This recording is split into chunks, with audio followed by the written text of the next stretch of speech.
நம்ம TNPSC previous year question papers topic wise பார்த்துட்டு வரோம்.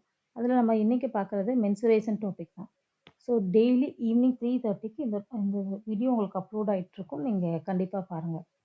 ஓகே, ஸோ ஃபர்ஸ்ட்டு என்ன கொடுத்துருக்காங்கன்னா, எ சர்க்கிளோட ரேடியஸும் subtend and angle of 90 degree at the centre.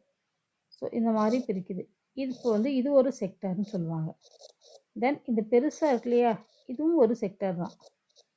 இது ரெண்டும் சேர்த்து தான் 360 டிகிரி ஆங்கிள் வரும். இதை மைனர் செக்டர், இதை மேஜர் செக்டர்னு கேட்பாங்க. நமக்கு மேஜர் செக்டரோட ஏரியா தான் கேட்டிருக்காங்க கொஸ்டினில். ஸோ செக்டர் கண்டுபிடிக்கிறதுக்கான ஏரியா கண்டுபிடிக்கிறதுக்கான ஃபார்முலா என்னென்னா θ/360 × πr². ஏரியா கண்டுபிடிக்கிறதா இருந்தால் இப்போ இதில் வேல்யூஸை ஃபுல்லும் நம்ம சப்ஸ்டியூட் பண்ணலாம். என்ன வேல்யூனா θ அண்ட் ரேடியஸ். நெக்ஸ்ட் அதை கேன்சல் பண்ணலாம்.